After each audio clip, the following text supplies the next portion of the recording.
Paper leak के खिलाफ सरकार संसद में सोमवार को सार्वजनिक परीक्षा संशोधन बिल पेश करेगी। केंद्रीय मंत्री जितेंद्र सिंह लोकसभा में यह बिल पेश करेंगे। इस बिल में कई नए प्रावधानों को जोड़ा गया है। बिल में कड़ी सजा और संगठित अपराध पर 10 करोड़ रुपए तक जुर्माने का प्रावधान है। धर्मेंद्र प्रधान के इस्तीफे के बाद कॉकरोच जनता पार्टी ने आंदोलन खत्म कर दिया है। पुलिस ने जंतर मंतर को अब खाली करा दिया है। 36 दिनों से यहां कॉकरोच जनता पार्टी के कार्यकर्ता प्रदर्शन कर रहे थे। अब यहां सन्नाटा छाया नजर आ रहा है। कुछ पुलिस वाले अभी भी मौजूद दिखे। शिक्षा मंत्रालय का अतिरिक्त प्रभार संभालने के बाद केंद्रीय मंत्री प्रहलाद जोशी ने कहा, प्रधानमंत्री ने मुझ पर विश्वास कर यह जिम्मेदारी दी है। मैं पूरी विनम्रता और जिम्मेदारी के साथ इसे निभाऊंगा। उन्होंने कहा कि मैं ईमानदारी से काम करूंगा और उम्मीदों पर खरा उतरने की पूरी कोशिश करूंगा। धर्मेंद्र प्रधान के इस्तीफे के बाद केंद्रीय मंत्री अमित शाह ने उनसे मुलाकात की। बताया जा रहा है कि अमित शाह प्रधान के घर पर आधे घंटे तक रुके। शाह ने मौजूदा स्थिति और इस्तीफे के बाद की परिस्थितियों पर उनसे चर्चा की। धर्मेंद्र प्रधान के इस्तीफे के बाद बीजेपी के कई नेताओं ने उनसे मुलाकात की। केंद्रीय मंत्री शिवराज सिंह, पीयूष गोयल और जितेंद्र सिंह ने घर जाकर मुलाकात की। दिल्ली की मुख्यमंत्री रेखा गुप्ता और पूर्व सांसद रमेश बिधूड़ी ने भी धर्मेंद्र प्रधान से मुलाकात की। और अब उत्तर प्रदेश की खबरें। यूपी सरकार ने सुप्रीम कोर्ट के निर्देश पर नई एसआईटी गठित कर दी है। आईजी रेंज लखनऊ किरण एसआईटी टीम की अध्यक्षता करेंगे। टीम में अयोध्या के एसएससी और डीआईजी अयोध्या को शामिल किया गया है। राम मंदिर चढ़ावा चोरी मामले में कल सुप्रीम कोर्ट में सुनवाई। संभल जामा मस्जिद प्रकरण में विवादों में आए मस्जिद कमेटी के सदर जफर अली एआईएमआईएम में शामिल हो गए हैं। जफर अली को सर्वे के विरोध में हुई हिंसा में जेल की सजा मिली थी।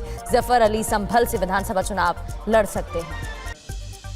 ग्रेटर नोएडा में नॉलेज पार्क की सोसाइटी के पास खुले गड्ढे में गिरकर 6 साल के बच्चे की मौत हो गई। परिजनों और स्थानीय लोगों ने प्राधिकरण पर सुरक्षा मानकों की अनदेखी का आरोप लगाते हुए कार्रवाई की मांग की है। पुलिस ने मामले में एफआईआर दर्ज कर जांच शुरू कर दी है।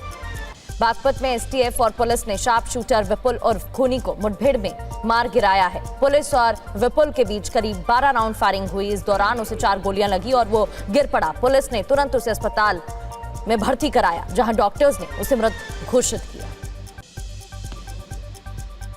भगवान बुद्ध की धर्मस्थली सारनाथ को यूनेस्को की विश्व धरोहर सूची में शामिल किया गया है। सारनाथ भारत का 45वां और उत्तर प्रदेश का 4था विश्व धरोहर स्थल बन गया है। इस उपलब्धि से प्रदेश की बौद्ध विरासत को वैश्विक पहचान मिलने के साथ धार्मिक पर्यटन को भी गति मिलेगी। और अब देखते हैं महाराष्ट्र की खबरें। महाराष्ट्र के मुख्यमंत्री देवेंद्र फडणवीस ने कहा है कि धर्मेंद्र प्रधान ने राष्ट्र हित को सर्वोपरि रखा है। उन्होंने कहा कि प्रधान ने इस्तीफा देकर मिसाल पेश की। फडणवीस ने शिक्षा क्षेत्र में अहम सुधारों का श्रेय प्रधान को दिया।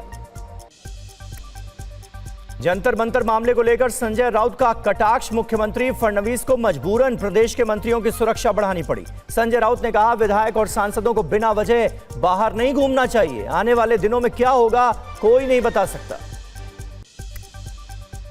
धर्मेंद्र प्रधान के इस्तीफे पर शरद पवार का बयान सामने आया। पवार ने कहा कि प्रधानमंत्री नरेंद्र मोदी ने मेरा आग्रह स्वीकार किया है। उन्होंने बताया कि पीएम से मुलाकात के दौरान छात्रों के बारे में बात की थी। पवार ने कहा कि युवाओं ने बिना डरे अपनी लड़ाई लड़ी।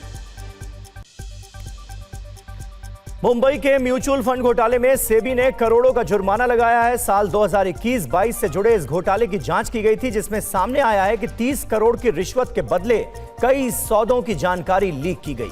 अभियुक्त वीरेश पर 3 करोड़ का जुर्माना और 7 साल का प्रतिबंध लगाया गया। महाराष्ट्र में लगातार हो रही बारिश को देखते हुए कई इलाकों में रेड अलर्ट जारी किया गया है। मौसम विभाग के लोगों से सतर्क रहने की अपील की गई है।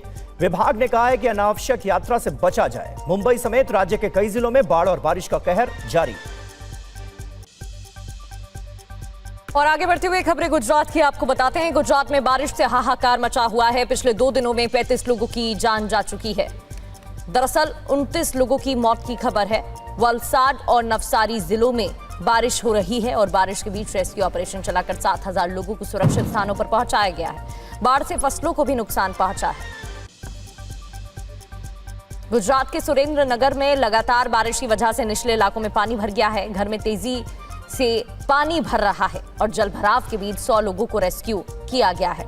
लोगों को एक स्कूल में पनाह दी गई है। स्थानीय लोगों ने प्रशासन से मुआवजे की मांग की है।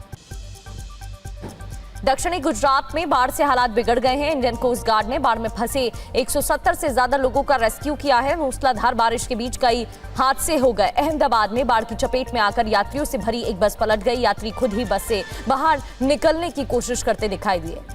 गुजरात के कई जिले इन दिनों बाढ़ की चपेट में हैं। बिगड़े हालात को लेकर मुख्यमंत्री भूपेंद्र यादव ने अधिकारियों के साथ हाई लेवल मीटिंग की है। अधिकारियों को बाढ़ग्रस्त इलाकों में मदद पहुंचाने के निर्देश दिए गए हैं। प्रदेश में बाढ़ की चपेट में आने से सैकड़ों गांवों का संपर्क टूट चुका है। गुजरात के अहमदाबाद में बारिश से व्यापारियों को भारी नुकसान हुआ है। वस्त्रापुर इलाके में कई दुकानें पानी में डूब गई हैं। इसी वजह से मोबाइल और कार यूनिट्स को लाखों का नुकसान पहुंचा है। व्यापारी खुद ही दुकानों से पानी निकालते भी दिखाई दिए। और अब खबरें जम्मू कश्मीर की।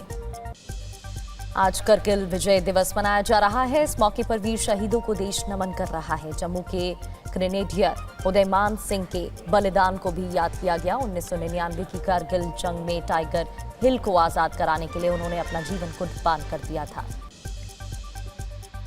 सड़क के रखरखाव कार्यों के लिए अमरनाथ यात्रा का पहलगाम रूट अस्थायी रूप से बंद रहेगा। लगातार बारिश के चलते यात्री मार्ग को मरम्मत की जरूरत है, जिसकी वजह से पहलगाम रूट को बंद करने का फैसला लिया गया है। हालांकि बालटाल रूट से तीर्थयात्री जारी रखेंगे अपनी यात्रा। जम्मू में तीर्थ यात्रियों का 19वां जत्था अमरनाथ यात्रा के लिए रवाना हुआ है। कड़ी सुरक्षा के लिए बालटाल मार्ग से तीर्थ यात्रियों को पवित्र गुफा के लिए रवाना किया गया है। खराब मौसम की वजह से 6 दिनों तक यात्रा को रोकना पड़ा था। कल दोबारा से अमरनाथ यात्रा की शुरुआत की गई है। जम्मू कश्मीर में बारिश का सिलसिला अभी भी जारी रहेगा। मौसम विभाग ने 31 जुलाई तक बारिश का अलर्ट जारी किया है। लगातार हो रही बारिश की वजह से नदियों का जलस्तर बढ़ गया है। इस बीच फाइबर इंफ्रास्ट्रक्चर को नुकसान पहुंचा है। इससे कई इलाकों में इंटरनेट सेवा ठप। जम्मू कश्मीर के राजौरी में फ्लैश फ्लड ने तबाही मचाई है। दरहाली अट्टी इलाके में अचानक आई बाढ़ से कई घरों को नुकसान पहुंचा है। पानी के साथ घरों में रखा सामान भी बह गया।